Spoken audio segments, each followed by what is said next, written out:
ਇੱਕ ਓੰਕਾਰ ਸਤਿਨਾਮ ਕਰਤਾ ਪੁਰਖ ਨਿਰਭਉ ਨਿਰਵੈਰ ਅਕਾਲ ਮੂਰਤ ਅਜੂਨੀ ਸੈਭੰ ਗੁਰ ਪ੍ਰਸਾਦ ਗਿਆਨ ਧਿਆਨ ਕਿਛ ਕਰਮ ਨ ਜਾਣਾ ਸਾਰ ਨ ਜਾਣਾ ਤੇਰੀ ਸਭ ਤੇ ਵਰਗਾ ਸਤਿਗੁਰ ਨਾਨਕ ਜਿਨ ਕਲ ਰਾਖੀ ਮੇਰੀ ਸਭ ਤੇ ਵਰਗਾ ਸਤਿਗੁਰ ਨਾਨਕ ਜਿਨ ਕਲ ਰਾਖੀ ਮੇਰੀ ਗਿਆਨ ਧਿਆਨ ਕਿਛ ਕਰਮ ਨ ਜਾਣਾ ਨਾਹਨ ਨਿਰਮਲ ਕਰਨੀ ਸਾਧ ਸੰਗਤ ਕੈ ਅੰਚਲ ਲਾਭੋ ਵਿਖਮ ਨਦੀ ਜਾਏ ਤਰਨੀ ਸਾਧ ਸੰਗਤ ਕੈ ਅੰਚਲ ਲਾਭੋ ਵਿਖਮ ਨਦੀ ਜਾਏ ਤਰਨੀ ਸੇ ਸੰਜੋਗ ਕਰੋ ਮੇਰੇ ਪਿਆਰੇ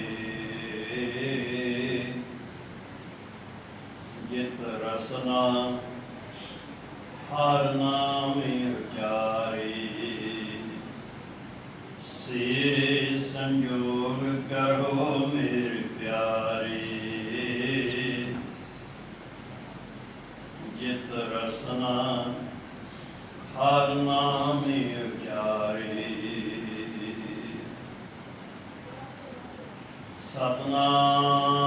ਸਤਿਨਾਮ ਵਾਹਿਗੁਰੂ ਜੀ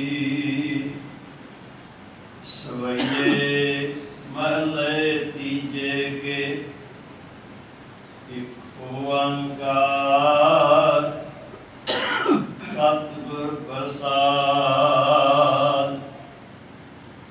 ਸੋਈ ਪੁਰਖ ਸਿਵਰ ਸਾਚਾ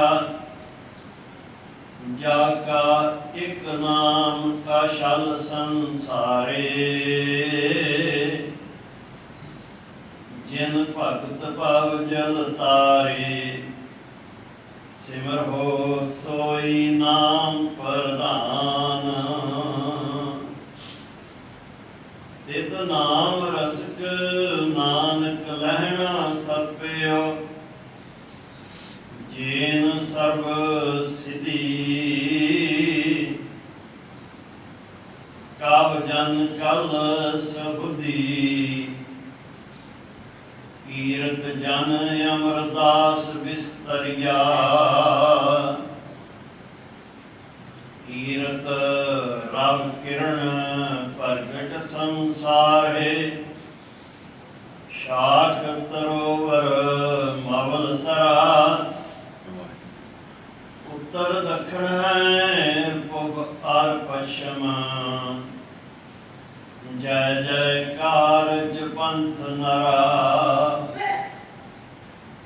ਹਰ ਨਾਮ ਰਸਨ ਗੁਰਮੁਖ ਵਰਦਾਇਓ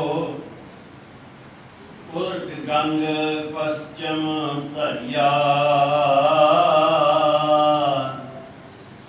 ਸੋਈ ਨਾਮ ਅਛਲ ਭਗਤ ਹੈ ਭਵ ਤਾਰਨ ਅਮਰਦਾਸ ਗੁਰ ਕੋ ਪੁਰਿਆ ਸੋਈ ਨਾਮ ਅਛਲ ਭਗਤ ਹੈ ਭਵ ਤਾਰਨ ਅਮਰਦਾਸ ਗੁਰ ਕੋ ਪੁਰਿਆ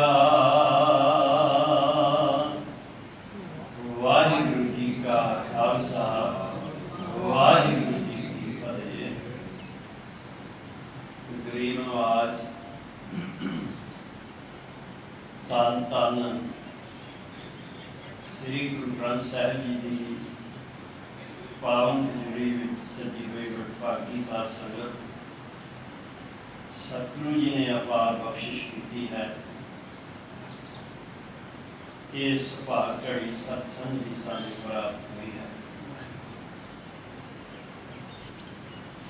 ਸਤਿਗੁਰੂ ਜੀ ਦੀ ਅਪਾਰ ਬਖਸ਼ਿਸ਼ ਦੇ ਨਾਲ ਗੁਰੂ ਅਮਰਦਾਸ ਪਾਤਸ਼ਾਹ ਦੀ ਸਿਫਤ ਸਲਾਹ ਦੇ ਵਿੱਚ ਜੋ ਭਗਤਾਂ ਨੇ ਸਵਈਏ ਰਚੇ ਹਨ, ਇਹਨਾਂ ਦੀ ਵਿਚਾਰ ਕੱਲ੍ਹ ਸ਼ੁਰੂ ਹੋਈ ਹੈ। ਪਹਿਲੇ ਸਵਈਏ ਦੀ ਵਿਚਾਰ ਆਪਾਂ ਕੱਲ੍ਹ ਸਰਵਣ ਕਰ ਰਹੇ ਸੀ। ਨਾਲ ਹੀ ਗੁਰੂ ਅਮਰਦਾਸ ਪਾਤਸ਼ਾਹ ਨੇ ਜੋ ਗੁਰੂ ਨੂੰ ਪ੍ਰਸੰਨ ਕਰਕੇ ਪ੍ਰਾਪਤੀ ਕੀਤੀ, ਉਸ ਦੀ ਵੀ ਵਿਚਾਰ ਸਰਵਣ ਕਰ ਰਹੇ ਸੀ।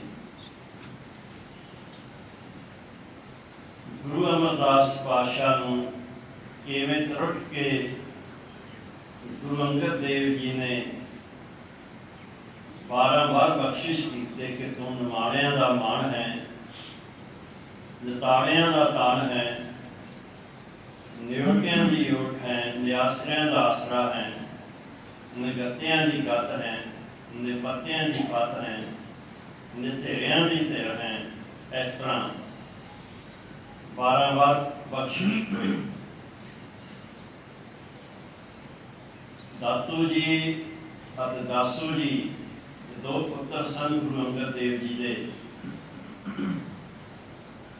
ਦਾਸੂ ਜੀ ਤਾਂ ਆਗਿਆਕਾਰੀ ਰਹੇ, ਪਰ ਦਾਤੂ ਜੀ ਨੇ ਇਸ ਗੱਲ ਦਾ ਵਿਰੋਧ ਕੀਤਾ।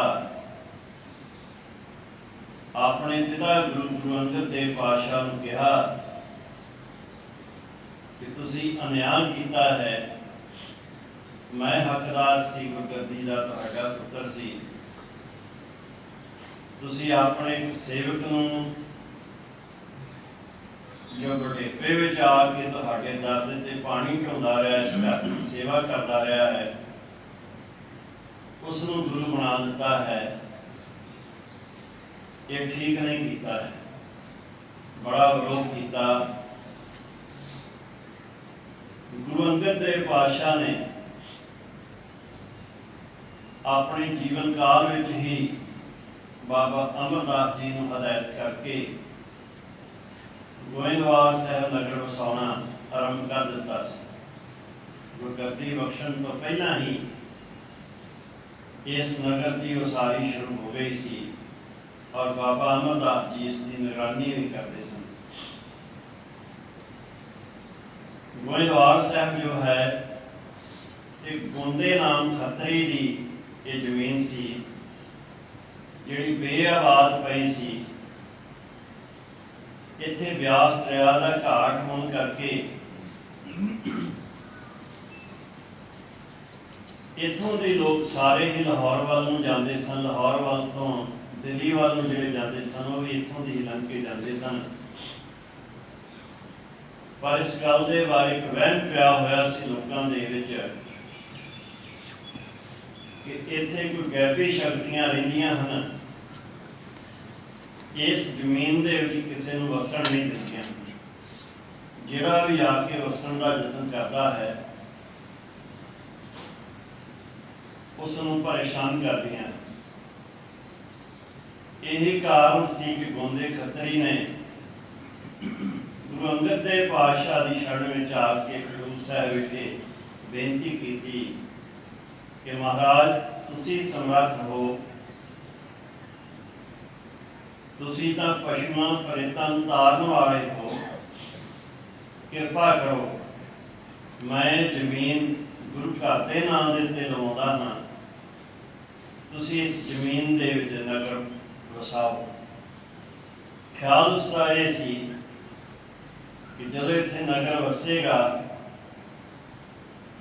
ਇਸ ਦੇ ਨਾਲ ਹੀ ਮੇਰੀ ਬਾਕੀ ਦੀ ਜੋ ਜ਼ਮੀਨ ਹੈ ਉਸ ਦੀ ਵੀ ਕਦਰ ਪਏਗੀ, ਉਸ ਦਾ ਵੀ ਮੁੱਲ ਵਧੇਗਾ।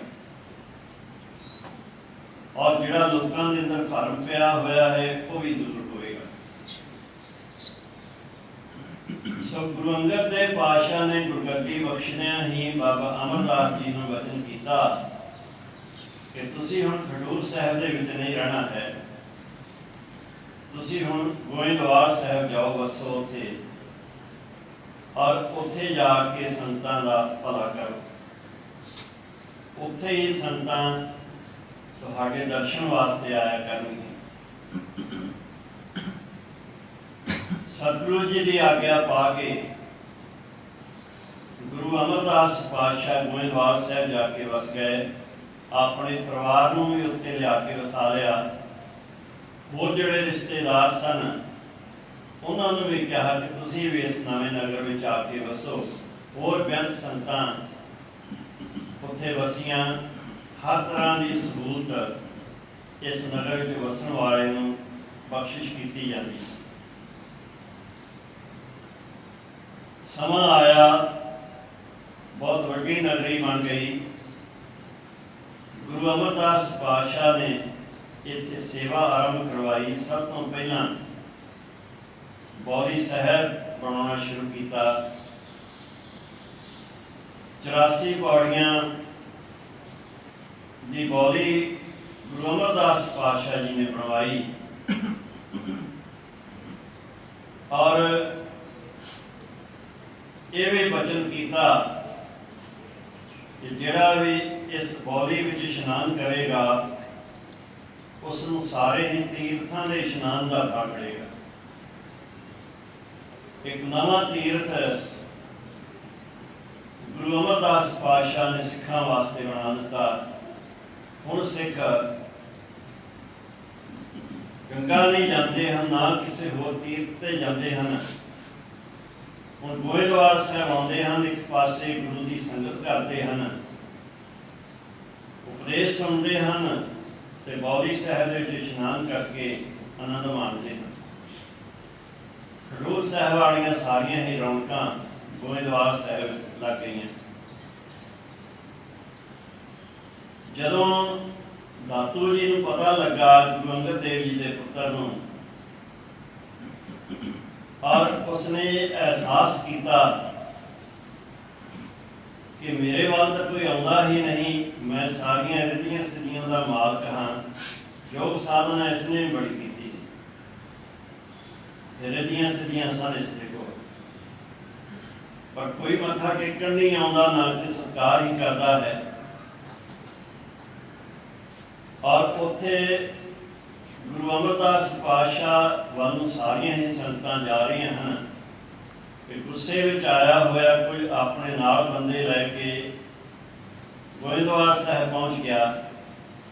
ਔਰ ਗੋਇੰਦਵਾਲ ਸਾਹਿਬ ਪਹੁੰਚ ਕੇ ਗੁਰੂ ਅਮਰਦਾਸ ਪਾਤਸ਼ਾਹ ਜੋ ਸੰਗਤ ਮੰਡੀ ਤੇ ਵਿਰਾਜਮਾਨ ਹੋ ਕੇ ਸੰਗਤਾਂ ਨੂੰ ਉਪਦੇਸ਼ ਕਰ ਰਹੇ ਸਨ, ਜਾ ਕੇ ਭਰੀ ਸੰਗਤ ਦੇ ਬੜੇ ਗੁੱਸੇ ਵਿੱਚ ਆ ਕੇ ਕੁਝ ਮੰਦੇ ਸ਼ਬਦ ਬੋਲੇ ਔਰ ਗੁੱਸੇ ਵਿੱਚ ਆ ਕੇ ਗੁਰੂ ਅਮਰਦਾਸ ਪਾਤਸ਼ਾਹ ਨੂੰ ਲੱਤ ਮਾਰੀ ਔਰ ਬਿਰਧ ਸਰੀਰ ਹੋਣ ਕਰਕੇ ਗੁਰੂ ਅਮਰਦਾਸ ਪਾਤਸ਼ਾਹ ਮੰਜੇ ਤੋਂ ਥੱਲੇ ਵੀ ਡਿੱਗ ਪਏ। ਸੰਤਾਂ ਨੇ ਸੰਭਾਲਿਆ। ਗੁਰੂ ਅਮਰਦਾਸ ਪਾਤਸ਼ਾਹ ਨੇ ਕੋਈ ਵਚਨ ਨਹੀਂ ਕੀਤਾ, ਕੇਵਲ ਇੰਨਾ ਕਿਹਾ ਖੜੇ ਹੋ ਕੇ ਕਿ ਮੇਰੇ ਕੋਲ ਬਹੁਤ ਵੱਡੀ ਭੁੱਲ ਹੋ ਗਈ ਹੈ, ਤੁਸੀਂ ਮੇਰੇ ਗੁਰੂ ਦੇ ਪੁੱਤਰ ਹੋ, ਮੈਂ ਤੁਹਾਡਾ ਸਤਿਕਾਰ ਨਹੀਂ ਕਰ ਸਕਿਆ, ਜਿਸ ਕਰਕੇ ਇਹ ਮੈਨੂੰ ਲੱਤ ਵੱਜੀ ਹੈ। ਔਰ ਉੱਠ ਕੇ ਬਾਬਾ ਦਾਤੂ ਜੀ ਦੇ ਚਰਨ ਘੁੱਟਣੇ ਸ਼ੁਰੂ ਕਰ ਦਿੱਤੇ। ਦਾਤੂ ਨੂੰ ਇਹਨੇ ਨਾਲ ਵੀ ਸਬਰ ਨਹੀਂ ਆਇਆ, ਹੋਰ ਗੁੱਸੇ ਵਿੱਚ ਆ ਕੇ ਕਹਿਣ ਲੱਗਾ ਕਿ ਇਸ ਨਗਰ ਵਿੱਚੋਂ ਚਲੇ ਜਾ, ਭਲਾ ਤੇਰਾ ਇਸ ਵਿੱਚ ਹੈ। ਗੁਰੂ ਮੈਂ ਹਾਂ, ਇਸ ਕਰਕੇ ਮੈਂ ਹੀ ਇੱਥੇ ਗੱਦੀ ਤੇ ਬੈਠਾ। ਗੁਰੂ ਅਮਰਦਾਸ ਪਾਤਸ਼ਾਹ ਕਿਸੇ ਵਾਦ ਵਿਵਾਦ ਵਿੱਚ ਨਹੀਂ ਸੀ ਪੈਣਾ ਚਾਹੁੰਦੇ। ਜਿਵੇਂ ਗੁਰੂ ਨਾਨਕ ਪਾਤਸ਼ਾਹ ਨੇ ਪੁੱਤਰਾਂ ਦੇ ਵਿਰੋਧ ਕਰਨ ਦੇ ਉੱਤੇ ਗੁਰੂ ਅੰਗਦ ਦੇਵ ਜੀ ਨੂੰ ਖਡੂਰ ਸਾਹਿਬ ਵਿੱਚ ਭੇਜ ਦਿੱਤਾ ਸੀ ਕਿ ਇੱਥੇ ਵਾਦ ਵਿਵਾਦ ਤੋਂ ਬਚੇ ਰਹਿਣਗੇ, ਇਸੇ ਹੀ ਤਰ੍ਹਾਂ ਗੁਰੂ ਅਮਰਦਾਸ ਪਾਤਸ਼ਾਹ ਇਸ ਵਿਵਾਦ ਤੋਂ ਬਾਹਰ ਹੋਣ ਵਾਸਤੇ ਰਾਤ ਦੇ ਸਮੇਂ ਬਗੈਰ ਕਿਸੇ ਨੂੰ ਦੱਸੇ ਦੇ ਜੁੱਤੀ ਹੋਈ ਪੈਰੀ ਨਹੀਂ ਪਾਈ। ਵਿਰਧ ਸਰੀਰ ਸੀ, 72 ਸਾਲ ਦੀ ਉਮਰ ਹੋ ਗਈ ਸੀ। ਘੋੜੀ ਤੇ ਸਵਾਰੀ ਕਰਦੇ ਸਨ, ਜਦੋਂ ਕਿਤੇ ਦੂਰ ਜਾਣਾ ਹੁੰਦਾ ਸੀ ਉਹ ਘੋੜੀ ਵੀ ਉੱਥੇ ਛੱਡ ਗਏ ਔਰ ਖਾਲੀ ਹੱਥੀਂ ਸਭ ਜੋ ਕੁਛ ਸੀ ਸਭ ਉੱਥੇ ਹੀ ਛੱਡ ਕੇ ਇੱਥੋਂ ਚਲੇ ਗਏ। ਔਰ ਬਾਸਰ ਕੇ ਪਿੰਡ ਜਿਹੜਾ ਉਹਨਾਂ ਦਾ ਆਪਣਾ ਪਿੰਡ ਸੀ, ਉੱਥੇ ਜਾ ਕੇ ਬਾਹਰ ਖੇਤਾਂ ਦੇ ਵਿੱਚ ਇੱਕ ਖਾਲੀ ਕਮਰੇ ਦੇ ਵਿੱਚ ਜਾ ਕੇ ਬੈਠ ਕੇ ਗੁਰੂ ਧਿਆਨ ਵਿੱਚ ਜੁੜ ਗਏ। ਸੋ ਇਸ ਤਰ੍ਹਾਂ ਇੱਕ ਪਾਸੇ ਵਿਰੋਧ ਹੋ ਰਿਹਾ ਹੈ, ਦੂਜੇ ਪਾਸੇ ਗੁਰੂ ਅਮਰਦਾਸ ਪਾਤਸ਼ਾਹ ਰਹਿਮਤਾਂ ਕਰ ਰਹੇ ਹਨ ਸੰਤਾਂ ਦੇ ਉੱਤੇ। ਕਿਵੇਂ ਬਾਅਦ ਦੇ ਵਿੱਚ ਜਿਵੇਂ ਗੁਰੂ ਅੰਗਦ ਦੇਵ ਪਾਤਸ਼ਾਹ ਨੂੰ ਬਾਬਾ ਬੁੱਢਾ ਜੀ ਨੇ ਪ੍ਰਗਟ ਕੀਤਾ ਸੀ, ਇਸੇ ਹੀ ਤਰ੍ਹਾਂ ਬਾਬਾ ਬੁੱਢਾ ਜੀ ਨੇ ਹੀ ਸੰਤਾਂ ਦੀ ਅਗਵਾਈ ਕੀਤੀ। ਗੁਰੂ ਅਮਰਦਾਸ ਪਾਤਸ਼ਾਹ ਨੂੰ ਲੱਭਿਆ ਔਰ ਉਹਨਾਂ ਨੂੰ ਪ੍ਰਗਟ ਕੀਤਾ। ਇਹ ਅਗਲੇ ਆਉਣ ਵਾਲੇ ਦੀਵਾਨਾਂ ਵਿੱਚ ਆਪਾਂ ਸਾਖੀ ਸੁਣਾਂਗੇ। ਇਸ ਸਵਈਏ ਦੇ ਵਿੱਚ ਕਲਸਹਾਰ ਭੱਟ ਜੀ ਬਖਸ਼ਿਸ਼ ਕਰ ਰਹੇ ਹਨ। ਸੋਈ ਪੁਰਖ ਸਿਵਰ ਸਾਚਾ, ਜਾ ਕਾ ਇੱਕ ਨਾਮ ਅਛਲ ਸੰਸਾਰੇ। ਵਾਹਿਗੁਰੂ ਪਰਮੇਸ਼ਰ ਜੋ ਸੱਚ ਹੈ, ਜਿਸ ਦੀ ਹੋਂਦ ਹੈ, ਹਰ ਥਾਂ ਹੀ ਹੈ ਔਰ ਸਦਾ ਤੋਂ ਹੀ ਹੈ, ਸਦਾ ਹੀ ਰਹਿਣ ਵਾਲੀ ਹੈ। ਸ੍ਰਿਸ਼ਟੀ ਵਿਣਸ ਜਾਵੇ, ਸਭ ਕੁਝ ਹੀ ਨਾਸ਼ ਹੋ ਜਾਵੇ, ਵਾਹਿਗੁਰੂ ਪਰਮੇਸ਼ਰ ਦੀ ਹੋਂਦ ਸਦਾ ਰਹਿੰਦੀ ਹੈ। ਇਸੇ ਤਰ੍ਹਾਂ ਹੀ ਉਸ ਦਾ ਨਾਮ ਵੀ ਸਦਾ ਰਹਿਣ ਵਾਲਾ ਹੈ। ਵਾਹਿਗੁਰੂ ਪਰਮੇਸ਼ਰ ਸਦਾ ਰਹਿਣ ਵਾਲਾ ਹੈ, ਉਸ ਦਾ ਨਾਮ ਜਿਹੜਾ ਹੈ ਉਹ ਵੀ ਸਦਾ ਹੀ ਰਹਿਣ ਵਾਲਾ ਹੈ। ਇਹ ਅਛਲ ਹੈ। ਕੱਲ ਆਪਾਂ ਸੁਣ ਰਹੇ ਸੀ, ਨਾਮ ਨੂੰ ਕੋਈ ਛੱਡ ਨਹੀਂ ਸਕਦਾ, ਨਾਮ ਜਪਣ ਵਾਲੇ ਨੂੰ ਕੋਈ ਛੱਡ ਨਹੀਂ ਸਕਦਾ। ਤਾਂ ਕੋ ਧੋਖਾ ਕਹਾਂ ਵਿਆਪੈ, ਜਾ ਕੋ ਕੋਟ ਸਮਾਜ। ਜਿਸ ਇਨਸਾਨ ਨੇ ਗੁਰੂ ਦੀ ਓਟ ਲਈ ਹੋਵੇ ਉਸ ਨੂੰ ਕੋਈ ਧੋਖਾ ਨਹੀਂ ਦੇ ਸਕਦਾ, ਆਪ ਧੋਖਾ ਖਾ ਜਾਵੇਗਾ। ਸੋ ਉਸ ਅਛਲ ਨਾਮ ਨੂੰ ਸਾਰੇ ਹੀ ਜਪਦੇ ਹਨ। ਜਿਨ ਭਗਤ ਭਵਜਨ ਤਾਰੇ, ਸਿਮਰੋ ਸੋਈ ਨਾਮ ਪ੍ਰਧਾਨ। ਜਿਸ ਨਾਮ ਨੂੰ ਜਪ ਕੇ ਸੰਸਾਰ ਬੇਅੰਤ ਭਗਤ ਤਰ ਗਏ। ਸੁਖਮਨੀ ਸਾਹਿਬ ਦੇ ਵਿੱਚ ਮਹਾਰਾਜ ਨੇ ਦੱਸਿਆ, ਹਰ ਸਿਮਰਨ ਕਰ ਭਗਤ ਪ੍ਰਗਟਾਏ, ਹਰ ਸਿਮਰਨ ਲਗ ਵੇਲ ਪਾਏ, ਹਰ ਸਿਮਰਨ ਭੈ ਸਿੱਧ ਜਤੀ ਦਾਤੇ, ਹਰ ਸਿਮਰਨ ਨੀਤ ਕਿਉਂ ਟੁੱਟ ਜਾਂਦੇ। ਜਿਨ੍ਹਾਂ ਨੂੰ ਕੋਈ ਨਹੀਂ ਸੀ ਜਾਣਦਾ ਦੁਨੀਆ ਦੇ ਉੱਤੇ, ਉਹ ਨੀਵੀਆਂ ਜਾਤਾਂ ਵਾਲੇ ਰੱਬ ਦੀ ਬੰਦਗੀ ਕਰਕੇ ਨਾਮ ਜਪ ਕੇ 4 ਮਿੰਟਾਂ ਵਿੱਚ ਸਾਰੀ ਦੁਨੀਆ ਦੇ ਵਿੱਚ ਮਸ਼ਹੂਰ ਹੋ ਗਏ। ਸਾਰੇ ਪਾਸੇ ਉਹਨਾਂ ਦੀ ਜੈ ਜੈਕਾਰ ਹੋਈ। ਕਹਿੰਦੇ ਜਿਸ ਨਾਮ ਨੂੰ ਜਪ ਕੇ ਅਨੇਕਾਂ ਹੀ ਭਗਤ ਤਰ ਗਏ, ਉਸ ਨਾਮ ਨੂੰ ਤੁਸੀਂ ਵੀ ਜਪੋ, ਸਾਰੇ ਹੀ ਜਪੋ। ਇਤ ਨਾਮ ਰਸਕ ਨਾਨਕ, ਲਹਿਣਾ ਥੱਪਿਓ ਜੀਨ ਸਰਬ ਸਿੱਧੀ। ਇਸੇ ਹੀ ਨਾਮ ਦਾ ਰਸ ਗੁਰੂ ਨਾਨਕ ਪਾਤਸ਼ਾਹ ਨੇ ਮਾਣਿਆ। ਗੁਰੂ ਨਾਨਕ ਪਾਤਸ਼ਾਹ ਕਿਉਂਕਿ ਆਮ ਪੀਰ ਫਕੀਰ ਜਿੰਨੇ ਸਨ, ਜੋਗੀ ਸਿੱਧ ਸਨ, ਇਹ ਸਮਾਧੀਆਂ ਵਿੱਚ ਜਾਣ ਵਾਸਤੇ ਭੰਗ ਪੀਂਦੇ ਸਨ। ਜੋਗੀ ਤਾਂ ਸ਼ਰਾਬ ਵੀ ਪੀਂਦੇ ਸਨ। ਸੋ ਬਾਬਰ ਨੂੰ ਵੀ ਇਹ ਭੁਲੇਖਾ ਪਿਆ ਸੀ ਜਦੋਂ ਹਿੰਦੁਸਤਾਨ ਤੇ ਆਇਆ। ਜਦੋਂ ਗੁਰੂ ਨਾਨਕ ਪਾਤਸ਼ਾਹ ਦੀਆਂ ਚੱਕੀਆਂ ਚੱਲਦੀਆਂ ਹੋਈਆਂ ਦੇਖੀਆਂ ਆਪਣੇ ਆਪ ਹੀ, ਔਰ ਗੁਰੂ ਮਹਾਰਾਜ ਦੇ ਕਹਿਣ ਤੇ ਸਾਰਿਆਂ ਨੂੰ ਹੀ ਛੱਡ ਦਿੱਤਾ, ਰਿਹਾ ਕਰ ਦਿੱਤਾ। ਤੇ ਗੁਰੂ ਨਾਨਕ ਪਾਤਸ਼ਾਹ ਨੂੰ ਕੁਛ ਕਰਨ ਵਾਸਤੇ ਨਾ ਸਮਝੇ ਵੀ ਕੋਈ ਫਕੀਰ ਹੈ ਆਮ ਫਕੀਰਾਂ ਵਰਗਾ। ਤਾਂ ਉਸ ਵੇਲੇ ਉਸਨੇ ਭੰਗ ਜਿਹੜੀ ਸੀ ਉਹ ਪੇਸ਼ ਕੀਤੀ। ਜਦੋਂ ਭੰਗ ਪੇਸ਼ ਕੀਤੀ ਤਾਂ ਗੁਰੂ ਨਾਨਕ ਪਾਤਸ਼ਾਹ ਨੇ ਉਸ ਵੇਲੇ ਬਾਬਰ ਨੂੰ ਕਿਹਾ ਕਿ ਮੈਂ ਉਹਨਾਂ ਫਕੀਰਾਂ ਵਿੱਚੋਂ ਨਹੀਂ ਹਾਂ ਜਿਨ੍ਹਾਂ ਨੂੰ ਭੰਗ ਦਾ ਨਸ਼ਾ ਚੜ੍ਹਦਾ ਹੈ, ਜਿਹੜੇ ਭੰਗ ਦਾ ਨਸ਼ਾ ਚੜਾ ਕੇ ਭੰਗ ਸੁੱਕੇ ਨੂੰ ਕਹਿੰਦੇ, ਜਿਹਨੂੰ ਅੱਜ ਕੱਲ੍ਹ ਸੁੱਕਾ ਕਹਿੰਦੇ ਹਨ, ਇਹਨੂੰ ਭੰਗ ਵੀ ਕਹਿੰਦੇ ਹਨ। ਸੋ ਸਾਨੂੰ ਤਾਂ ਪਰਮੇਸ਼ਰ ਦੇ ਨਾਮ ਦੀ ਖੁਮਾਰੀ ਹੈ। ਭਾਉ ਤੇਰਾ ਭਾਂਗ ਖਲੜੀ ਮੇਰਾ ਜੀ, ਮੈਂ ਦੀਵਾਨਾ ਪਾਇਆ ਅਤੀ। ਮੈਂ ਤਾਂ ਰੱਬ ਦਾ ਦੀਵਾਨਾ ਹੋ ਗਿਆ ਹਾਂ, ਉਸ ਦੀ ਮੌਜ ਵਿੱਚ ਮਸਤ ਰਹਿੰਦਾ ਹਾਂ।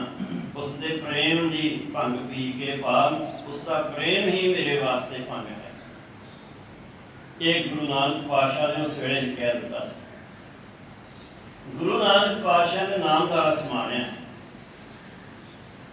ਸੋ ਕਹਿੰਦੇ ਕਿ ਉਸੇ ਹੀ ਗੁਰੂ ਨਾਨਕ ਪਾਤਸ਼ਾਹ ਨੇ ਲਹਿਣਾ ਜੀ ਨੂੰ ਥੱਪਿਆ, ਸਥਾਪਿਤ ਕੀਤਾ, ਨਾਮ ਦੇ ਨਾਲ ਜੁੜਿਆ, ਨਾਮ ਦੀ ਵਡਿਆਈ ਕਰਾਈ, ਔਰ ਇਸੇ ਨਾਮ ਦਾ ਸਦਕਾ ਹੀ ਲਹਿਣਾ ਜੀ ਨੂੰ ਸਾਰੀਆਂ ਸਿੱਧੀਆਂ ਪ੍ਰਾਪਤ ਹੋਈਆਂ। ਸਿੱਧੀ ਕੀ ਹੈ? ਕਾਮਯਾਬੀ। ਇਨਸਾਨ ਜਿਸ ਵੀ ਕੰਮ ਨੂੰ ਹੱਥ ਪਾਵੇ ਉਸ ਵਿੱਚ ਕਾਮਯਾਬੀ ਹੋ ਜਾਣੀ ਹੈ, ਸਿੱਧੀ ਕਹਿੰਦੇ। ਜੋਗੀ ਲੋਕ, ਪੀਰ ਲੋਕ ਕਿਸੇ ਕੰਮ ਵਿੱਚ ਕਾਮਯਾਬੀ ਦੇ ਵਾਸਤੇ ਭਜਨ ਕਰਦੇ ਹਨ, ਸਿਮਰਨ ਕਰਦੇ ਹਨ, ਗਿਣਤੀ ਮਿਣਤੀ ਦੇ ਜਾਪ ਕਰਦੇ ਹਨ ਕਿ ਉਸ ਕੰਮ ਵਿੱਚ ਸਿੱਧੀ ਹੋ ਜਾਵੇ। ਅੱਜ ਇਹ ਜਾਪਾਂ ਦੇ ਨਾਲ ਇੱਕ ਸਿੱਧੀ ਤਾਂ ਹੋ ਸਕਦੀ ਹੈ, ਲੇਕਿਨ ਸਾਰੀਆਂ ਹੀ ਸਿੱਧੀਆਂ, ਸਰਬ ਸਿੱਧੀ ਸਾਰੀਆਂ ਸਿੱਧੀਆਂ ਨਹੀਂ ਆ ਸਕਦੀਆਂ। ਕਿੰਨੀ ਕੁ ਵਾਰੀ ਕਿੰਨਾ ਕੁ ਜਾਪ ਕਰੇਗਾ ਇੱਕ ਗੱਲ ਨੂੰ, ਇੱਕ ਪ੍ਰਾਪਤੀ ਦੇ ਵਾਸਤੇ। ਇਸ ਕਰਕੇ ਮਹਾਰਾਜ ਨੇ ਕਿਹਾ ਵੀ ਤੁਸੀਂ ਨਾਮ ਜਪੋ, ਗਿਣਤੀ ਮਿਣਤੀ ਤੋਂ ਬਾਹਰ ਹੋ ਜਾਓ, ਬਾਰ ਪ੍ਰਭ ਜਪੀਐ, ਲੱਗੇ ਰਹੋ। ਪੀ ਅੰਮ੍ਰਿਤ ਤੇ ਮਨ ਤੋਂ ਧਰਪੀਐ, ਜਿੰਨਾ ਚਿਰ ਲੱਗ ਸਕਦੇ ਲੱਗੇ ਰਹੋ। ਸਿਮਰ ਨਾਮ ਬਾਰ ਨਾਨਕ ਜੀ का ਇਹ ਇੱਕ ਦੋ ਜੀ ਭੋਲਾ ਕੋ ਹੈ, ਲੱਖੋ ਮਹਿ ਲਖਵੀਸ, ਲੱਖ ਗੇੜਾ ਆਖੀ ਹੈ, ਇੱਕ ਨਾਮ ਜਪੀ। ਰਸਨਾ ਨਾਲ ਲਾਈ ਜਾ ਗੇੜੇ, ਗਿਣਤੀ ਮਿਣਤੀ ਤੋਂ ਬਾਹਰ ਹੋ ਜਾ ਔਰ लगा रहो। तेरा रोम रोम तेरी रसना बढ़ जाएगा, तेरा रोम रोम नाम जपना पड़ेगा। ये नाम की अवस्था है। सो सीमा नहीं है, नाम की कोई सीमा नहीं है। इस करके नाम एक अजिही दात है अकाल पुरख की, जो गुरु नानक पातशाह ने टुट के बख्शिश की थी। इस तो पहला होर धर्म कर्म जिहड़े सन, कर्म कांड जिहड़े सन, उन्हों का ही उपदेश दिता जाता सी। ज़्यादा नाम की गल बहुत घट सी और उन्होंने में ही सारी संसार, सारा लोग जिहड़े सन उलझे हुए रहंदे सन सारे कि आ कर लोगे तो आ मिल जाएगा, आ कर लोगे तो आ मिल जाएगा। गुरु नानक पातशाह ने कहा नाम जपो, सब कुछ ही मिल जाएगा, रब भी तुहानूं मिल जाएगा। नाम जपण वाले नूं नाम भी, रब भी मिल जाता। नाम संग जिसका मन मानिया, नानक तिन्हे रंजन। जिहदा मन पतीत जावे ना नाम की वडियाई दे उत्ते, ते नाम जपदियां ही वाहिगुरू नाल भेद हो जाता है, वाहिगुरू वर्गा ही बन जाता है। ये नहीं कि वाहिगुरू मिलता है उसनूं, वो वाहिगुरू वर्गा ही हो जाता है।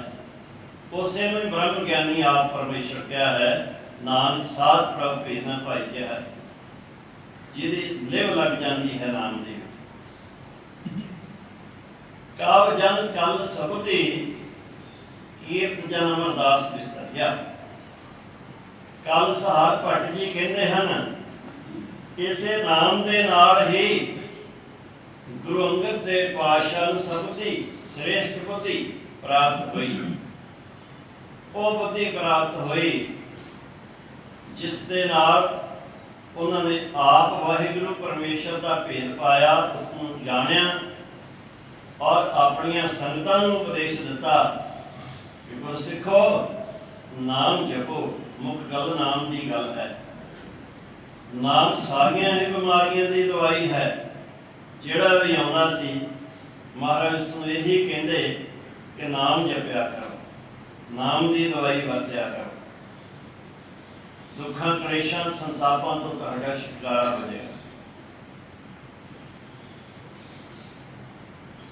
कहते कि इसे नाम का सदका काल भट्ट जी कहते हैं श्रेष्ठ बुद्धि प्राप्त हुई गुरु अंगद देव जी को। तीरथ जन्म अरदास विस्तरिया और हर पासे ही गुरु अमरदास पातशाह की कीर्ति होने लग पई। हर एक की रसना दे तो धन गुरु अमरदास जी, धन गुरु अमरदास जी हर एक की रसना देते सी। क्योंकि गुरु बनने तो पहला बाबा अमरदास जी जगत में प्रगट सन। कमाल की गल तो यह है कि 1469 ईस्वी के गुरु नानक पातशाह का प्रकाश होता है। इस तो 10 साल बाद 1479 ईस्वी में सिर्फ 10 साल छुटे हैं गुरु नानक पातशाह का। कमाल है। 10 साल बाद गुरु अमरदास जी का प्रकाश होता है। पर कमाल है 60 साल की उम्र तक मिलाप ही नहीं हुआ गुरु नानक पातशाह के नाल। उस दुनिया उत्ते गुरु नानक पातशाह घूम आए और ये अपने कम च मगन सन के जाना है, गंगा के दर्शन करने हैं, गंगा के स्नान करना है, हर साल चले जाना, इस कम च मगन ते अपनी किरत करते रहना। किवें पुरबला जन्म प्रगट हो गया। जो पिछला बीजिया होया सी ना प्रगट हो गया। पूर्व जन्म अंकर जब प्रगटे हो तो भेटियो पुरख रस बैरागी। पिछले जन्मां का कीता होया चंगा काम हुंदा है ना, ओहदा जब अंकर उगदा है, बीज धरती दे विच पिया रहिंदा है, समय दे नाल उगदा है। जो समा आने देते वो भी चंगे काम का उगदा है ना, नेक कर्म का, उदों फिर रब के प्यारे नाल मिलाप हुंदा है। जिवें भाई लहणा जी का मिलाप भाई जोध के नाल पिया, इस तरह ही बाबा अमरदास जी का मिलाप बीबी अमरो जी के नाल होया। भावें उन्हां दी नूंह लगदी सी, रिश्ते विच पता भी सी इत्थे हन, पर एक समा आया, समय के नाल इस पासे नूं लगे। ये भी बड़ी गोल कथा है किवें गुरु अमरदास पातशाह इस पासे लगे। हर साल तीर्थां की यात्रा से जाना और 18वीं यात्रा तो जो वापस आ रहे सी तो हरिद्वार यूपी दे विच है, आप जी को पता है। हरिद्वार तो वापस आ रहे थे कि मोहड़ा नाम का पिंड इतिहास में है, मोहड़ा पिंड का नाम है। इस पिंड दे विच बाहर इथों चरस्ता सी एक, चरस्तियां विच आम तौर पर उस समय क्योंकि पानी का प्रबंध नहीं सी हुंदा, जिहड़े रब दे प्यार वाले सन वो मिट्टी के घड़े भर के चरस्तियां विच गिलास लैके बैठ जाते सन। आया गया यात्रुओं को पानी छकाउंदे सन, ठंडा जल छकाउंदे सन घड़े का। ये वड्डी सेवा मनी जाती सी। इस पिंड के चरस्ते दे विच एक साधु सी जिन्हें 68 तीर्थों का इशनान किया होया सी और बड़ी मानता सी सारे इलाके में, जिसकी हर वेले ही सेवा में रहिंदा सी। ये इत्थे चौंक दे विच बैठ के आयन ज्ञान जल छकाउंदा सी। बाबा अमरदास जी 18वीं यात्रा तो वापस आए, लंघण लगे, पानी छकिया। पानी छक के जब तुरन लगे तो साधु ने बाबा जी को वेख के पूछा कि बजुर्गो कित्थों आए हो? कहते जी हरिद्वार तो आए हैं। कहते हरिद्वार किन्नी क वारी पहला जा आए हो? कहते जी 18वीं यात्रा है। कहते फिर तो तुसीं बड़े धर्मी लोग हो। कित्थे जाना है? दस्या बासर के जाना है, पिंड मेरा बासर के है। की करते हो? कहते जी असीं घोड़ी ते लद के सौदाबार पिंडां च वेच के आउंदे हां, नाल खेती बाड़ी दा भी काम करते हैं। होर गल्लां रब दे बारे होईयां। जदों गल्लां काफ़ी होईयां तो उस साधु ने वेख्या तो रब दा प्यारा है। ਗੁਰੂ ਅਮਰਦਾਸ ਜੀ ਨੂੰ, ਬਾਬਾ ਅਮਰਦਾਸ ਜੀ ਨੂੰ ਬੇਨਤੀ ਕੀਤੀ, ਰੱਬ ਦੇ ਪਿਆਰਿਓ, ਜੇ ਤੁਸੀਂ ਅੱਜ ਦੀ ਰਾਤ ਮੇਰੇ ਕੋਲ ਇੱਥੇ ਰਹੋ, ਘਰ ਦੇ ਪ੍ਰਸ਼ਾਦੇ ਦਾ ਪ੍ਰਬੰਧ ਮੈਂ ਕਰਾਂਗਾ, ਮੈਂ ਵੀ ਇਕੱਲਾ ਹੀ ਹਾਂ, ਮੈਂ ਆਪ ਹੀ ਪਕਾ ਕੇ ਖਾਂਦਾ ਹਾਂ, ਤੁਸੀਂ ਮੇਰੇ ਕੋਲ ਰਹੋ, ਸਵੇਰ ਹੁੰਦੀ ਨੂੰ ਤੁਸੀਂ ਅੱਗੇ ਚਲੇ ਜਾਇਓ। ਬਾਬਾ ਅਮਰਦਾਸ ਜੀ ਮੰਨ ਗਏ, ਰਾਤ ਰਹੇ, ਖਾਣਾ ਖਾਧਾ, ਸਵੇਰ ਹੋਈ, ਫਿਰ ਖਾਣਾ ਤਿਆਰ ਕੀਤਾ ਸਾਧੂ ਨੇ, ਫਿਰ ਖਾਧਾ। ਮਨ ਵਿੱਚ ਆਈ ਕਿ ਬੜਾ ਮਹਾਤਮਾ ਹੈ, ਕਿੰਨਾ ਚੰਗਾ ਹੋਵੇ ਜੇ ਅਸੀਂ ਦੋਵੇਂ ਰਲ ਕੇ ਇੱਕ ਹੀ ਥਾਲੀ ਵਿੱਚ ਖਾਈਏ। ਆਗਿਆ ਮੰਗੀ ਕਿ ਬਜ਼ੁਰਗੋ, ਜੇ ਤੁਸੀਂ ਆਗਿਆ ਦਿਓ ਤਾਂ ਆਪਾਂ ਇੱਕੇ ਥਾਲੀ 'ਚ ਬੈਠ ਕੇ ਖਾ ਸਕਦੇ ਹਾਂ। ਕਹਿੰਦੇ ਖਾ, ਮੈਨੂੰ ਤਾਂ ਕੋਈ ਇਤਰਾਜ਼ ਨਹੀਂ ਹੈ, ਇੱਕੇ ਥਾਲੀ 'ਚ ਬੈਠ ਕੇ ਖਾਧਾ। ਖਾਣਾ ਖਾਧਾ, ਫਿਰ ਜਾਣ ਦੀ ਆਗਿਆ ਮੰਗੀ, ਤੁਰਨ ਲੱਗੇ ਤਾਂ ਸਾਧੂ ਨੇ ਸਹਿ ਸੁਭਾਅ ਪੁੱਛਿਆ ਕਿ ਬਜ਼ੁਰਗੋ, ਬੜੇ ਭਲੇ ਇਨਸਾਨ ਹੋ, ਬੜੇ ਚੰਗੇ ਗੁਣ ਤੁਹਾਡੇ ਵਿੱਚ ਮੈਂ ਦੇਖੇ ਹਨ, ਰੱਬ ਦੀ ਬੰਦਗੀ ਵਾਲਾ ਸੁਭਾਅ ਹੈ ਤੁਹਾਡਾ, ਤੁਹਾਡਾ ਗੁਰੂ ਕੌਣ ਹੈ? ਬਹੁਤ ਚੰਗਾ ਗੁਰੂ ਹੋਵੇਗਾ ਜਿਸ ਨੇ ਤੁਹਾਡਾ ਸੁਭਾਅ ਇਹੋ ਜਿਹਾ ਬਣਾ ਦਿੱਤਾ ਹੈ। ਤਾਂ ਬਾਬਾ ਅਮਰਦਾਸ ਜੀ ਇੱਕਦਮ ਹਿੱਲ ਗਏ, ਕਿਉਂਕਿ ਅਜੇ ਤੱਕ ਗੁਰੂ ਧਾਰਨ ਹੀ ਨਹੀਂ ਸੀ ਕੀਤਾ। ਇਹ 60ਵਾਂ ਸਾਲ ਸੀ ਜ਼ਿੰਦਗੀ ਦਾ, ਇੰਨੀ ਉਮਰ ਏਦਾਂ ਹੀ ਲੰਘ ਗਈ, 60 ਸਾਲ ਲੰਘ ਗਏ, ਗੁਰੂ ਨਹੀਂ ਧਾਰਨ ਕੀਤਾ।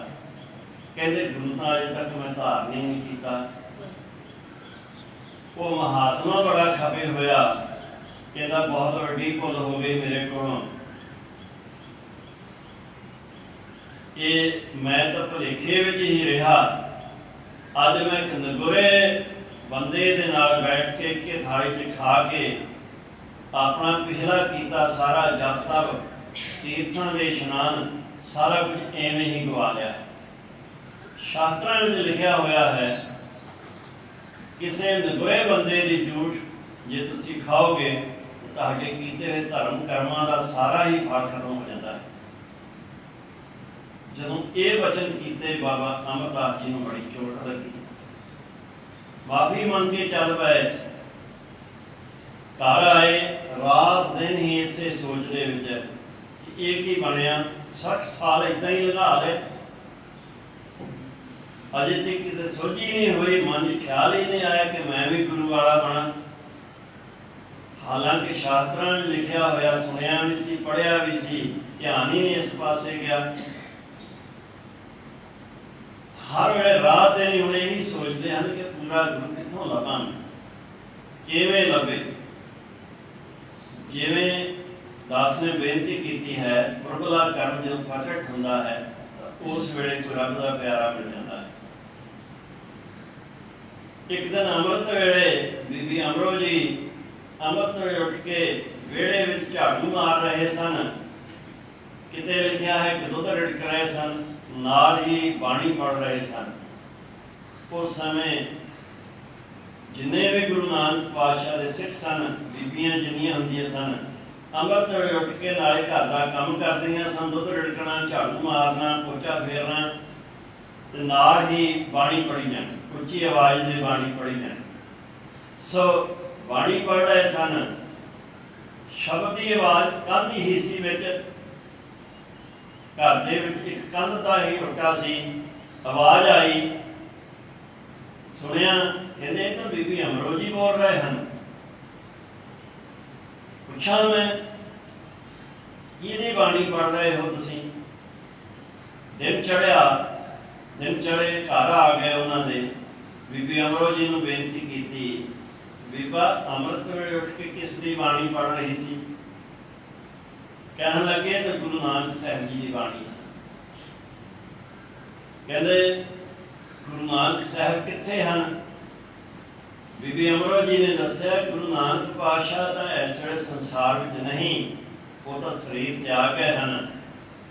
ਉਹਨਾਂ ਨੇ ਮੇਰੇ ਪਿਤਾ ਭਾਈ ਲਹਿਣਾ ਜੀ ਨੂੰ ਗੁਰੂ ਅੰਗਦ ਦੇਵ ਜੀ ਬਣਾ ਕੇ ਗੁਰਗੱਦੀ ਬਖਸ਼ਿਸ਼ ਕਰ ਦਿੱਤੀ ਹੈ। ਤੇ ਇਸ ਵੇਲੇ ਖਡੂਰ ਸਾਹਿਬ ਦੇ ਵਿੱਚ